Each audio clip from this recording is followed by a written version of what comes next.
The most terrifying sound I'd ever heard wasn't a scream or a crash, but the quiet metallic click of a policeman's gun. In that instant, my world shrunk to the dark barrel aimed directly at me and my 5-year-old daughter.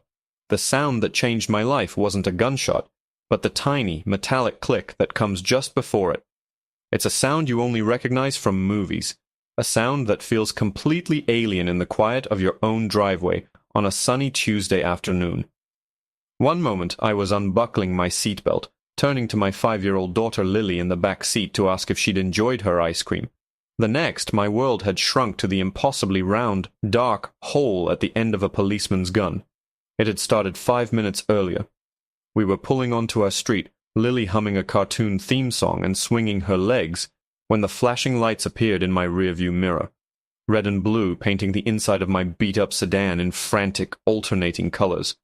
My heart gave a familiar little flutter of anxiety. A ticket I couldn't afford? A broken taillight I didn't know about? I did a quick mental check. I wasn't speeding. I'd used my turn signal. I pulled over to the curb, right in front of my own little rental house, and put the car in park. "Mommy, why are the police here?" Lily asked, her voice small. "It's okay, sweetie," I said, trying to sound breezy and calm. "Mommy probably just forgot to turn on her lights or something silly. You just sit tight." I watched in the mirror as the officer got out of his patrol car. He was big, with a buzz cut and sunglasses that hid his eyes, and he moved with a kind of deliberate, heavy authority that immediately set my teeth on edge. He didn't walk. He stomped. His hand rested on the butt of his holstered gun as he approached my window. I'd already rolled it down, my hands placed visibly on the steering wheel at the 10 and 2 position, just like my dad had taught me. A little bit of compliance, a little bit of respect, he'd always said, goes a long way. "License and registration," the officer said. No hello, no explanation for the stop. His voice was flat, bored, like I was the 10th annoyance he'd had to deal with that hour. "Of course, officer," I said, my best customer service smile plastered on my face. "It's just in my glove compartment. I'm just going to reach over for it now, okay?" I moved slowly, deliberately. I kept one hand on the steering wheel and used the other to lean across the passenger seat. My purse was on the floor, and I had to nudge it aside to get to the glove box latch. The whole time, I could feel his eyes on me, a heavy, judgmental weight. The latch was sticky, and I fumbled with it for a second before it finally popped open. "Having some trouble there?" he asked, a sneer in his voice. "Just a sticky latch, sorry about that," I muttered, grabbing the worn leather pouch that held my insurance and registration. As I turned back, my elbow bumped my purse and it tipped over, spilling a tube of lipstick, a half-eaten granola bar, and a small bundle of loose receipts onto the passenger seat. And that's when everything changed. His entire posture shifted. He leaned in closer, his head almost inside my window. His gaze wasn't on me anymore. It was locked on the messy contents of my purse. His hand, which had been resting on his hip, was suddenly gone. "What was that? What just fell out?" he demanded, his voice no longer bored, but sharp and laced with something ugly. "Nothing, just my purse. It tipped over," I stammered, my heart beginning to hammer against my ribs. "My registration is right here." I held the pouch out to him, but he wasn't looking at it. He was looking past me, into the car. A shadow fell over his face. I said, "What are you hiding?" he repeated, his voice low and dangerous. And then came the click. The sound was so quiet, yet it deafened me to everything else. The birds chirping in the oak tree, the distant sound of a lawnmower, Lily's soft humming in the back. It all vanished. In a fluid, terrifyingly practiced motion, he had drawn his weapon. The black metal gleamed in the afternoon sun, and it was pointed directly at my chest. Time seemed to warp, stretching and slowing. I saw the tension in his knuckles, the slight flare of his nostrils. I saw the world behind him, my neighbor's perfectly manicured lawn, a kid riding a bike down the street, all of it a peaceful, oblivious backdrop to my own personal horror movie. My breath caught in my throat. I couldn't speak. I couldn't move. I could only stare at the gun. From the back seat I heard a tiny, terrified whimper. "Mommy?" The officer's head snapped toward the sound. For a split second I saw his eyes widen behind the sunglasses, a flicker of something surprise.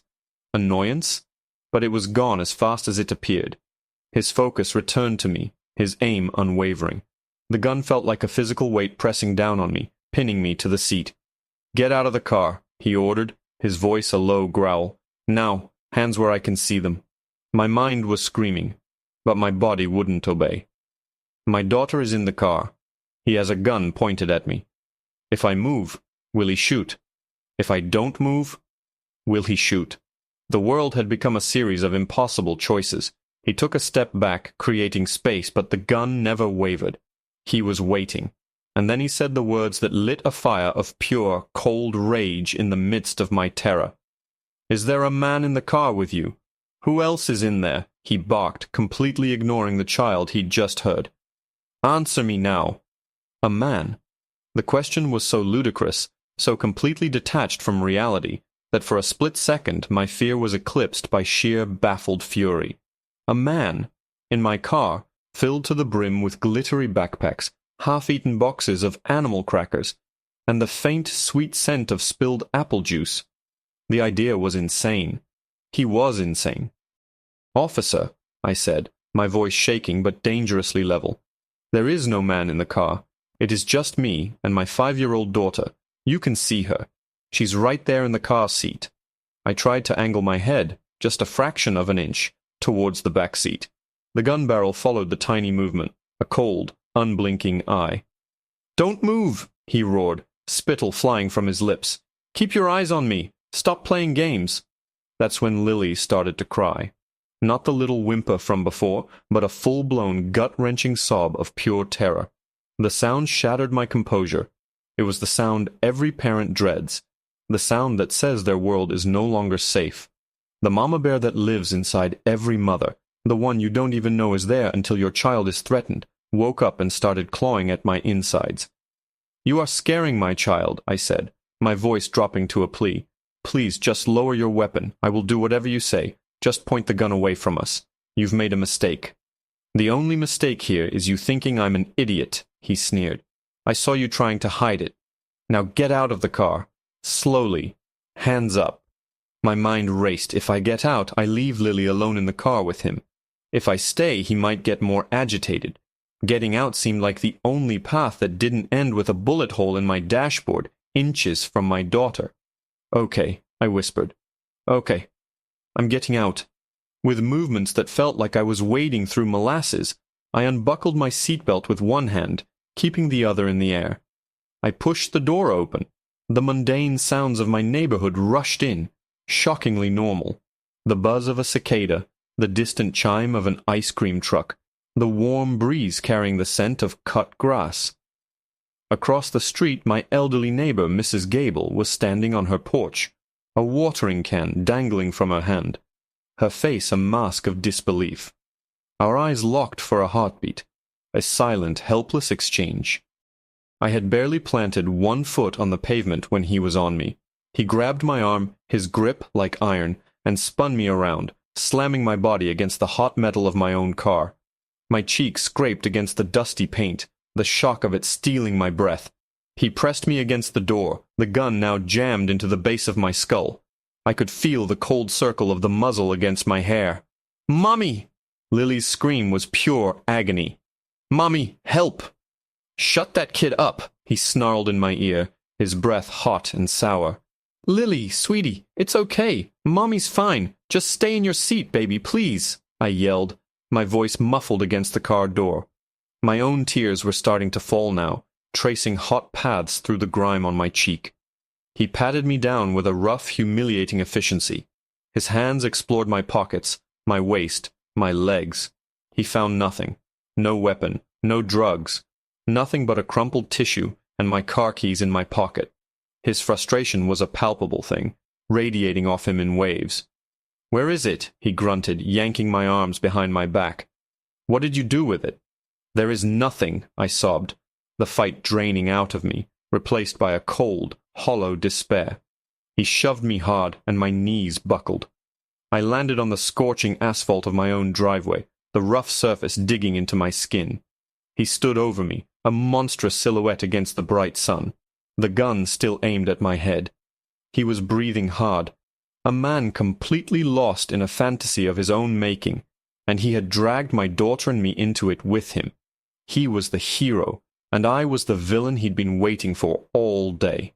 I squeezed my eyes shut, praying for it to end. And then I heard a sound from the car. It wasn't a sob or a scream. It was a click, a loud plastic snap, the unmistakable sound of a car seat buckle being released. My eyes flew open. The officer's head whipped toward the car, his whole body tensing. He'd heard it too. "Stay in the vehicle," he bellowed, his voice cracking with rage. And in one horrifying, heart-stopping movement, he swung his gun away from me and aimed it directly at the backseat window, right where Lily's small, tear-streaked face was appearing as she tried to climb out to save her mother. The world stopped. In that single frozen moment, everything that mattered in my universe was contained in the short distance between that gun and my daughter. The sun, the sky, the houses, the very air I was breathing, it all dissolved into an irrelevant blur. There was only the black pistol, the clear glass of the car window, and Lily's terrified blue eyes, wide with a confusion that would haunt me forever. A primal scream clawed its way up my throat, a sound of pure animal terror and rage. No! My scream seemed to break the spell. Across the street, Mrs. Gable dropped her watering can with a clang that echoed down the quiet street. More doors were opening now. Faces were appearing in windows. The officer seemed to realize, perhaps for the first time, that he was on a stage. His head jerked from Lily, back to me, then to the growing audience. The confidence that had radiated from him just moments before began to crack.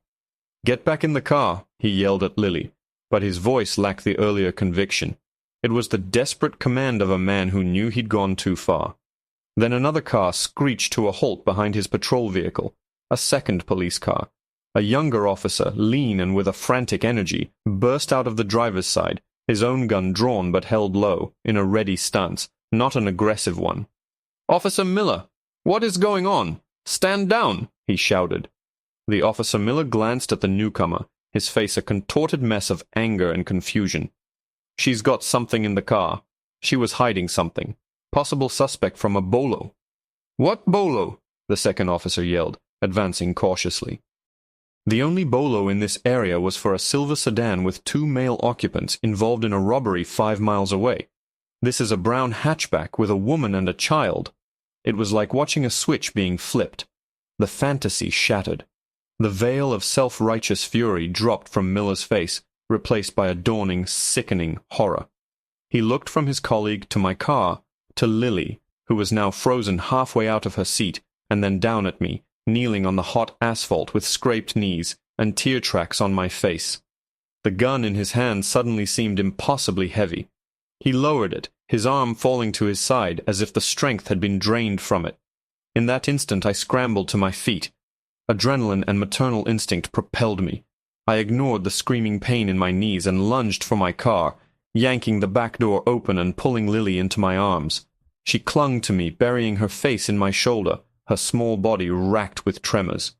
I held her tight, whispering reassurances I didn't feel, my back turned to the man who had just threatened to execute my child over a tube of lipstick. The rest is a blur of official procedure. More police arrived, including a sergeant who looked like he'd swallowed a wasp. Miller was disarmed and ordered into the back of a squad car with a quiet, grim finality. The young officer who had arrived first, whose name I learned was Evans, knelt down to speak to me.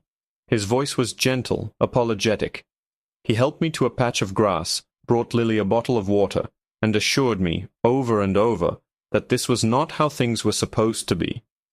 Mrs. Gable and another neighbor came forward immediately, their cell phones already in hand. "We have it all on video," Mrs. Gable said, her voice shaking with rage. Every second. The aftermath was a long, exhausting ordeal. There were statements, internal affairs, interviews, and lawyers. My hands shook for a week. Lily had nightmares for months, waking up screaming about the mean man with the boomstick. But the video was undeniable. It was raw, it was ugly, and it was irrefutable. It showed a routine traffic stop escalating into a life-or-death situation, based on nothing more than an officer's paranoia and aggression. Officer Miller was fired. His career didn't just end, it imploded. The official report cited a gross violation of protocol, reckless endangerment, and conduct unbecoming of an officer. The department settled with me out of court, a sum that allowed me to buy a new, safer car and move to a different neighborhood, one where the sight of a patrol car didn't make my daughter burst into tears. But the real resolution wasn't the money or the move. It came about 6 months later. I was in a park with Lily, pushing her on a swing. She was laughing, her face tilted up to the sun, the memory finally beginning to fade for her. I saw Officer Evans, the young cop, walking through the park in civilian clothes. He saw me and hesitated, then walked over. He looked tired, older than he had that day. "Ma'am," he said, his voice quiet, "I just wanted to say again how sorry I am for what happened." "Thank you, Officer Evans," I said. "You did the right thing." He nodded, looking over at Lily on the swing. "You know, after what Miller did, they made us all go through new de-escalation training, a whole new program. They used the video from your neighbor's phone as the primary example of what not to do." He sighed, running a hand through his hair. "It's not enough, but it's something. He changed things, just not in the way he thought he would. And that was it. That was the real ending. Miller's career ended not with a bang, but with a training video. He became a cautionary tale, a ghost that haunted the department's briefing rooms. He had pointed a gun at a mother in her own driveway, had aimed it at her child, all because of a shadow of his own making. In his attempt to be a hero, he had revealed himself as the monster, and in the end, the only thing he managed to shoot was his own career, right between the eyes.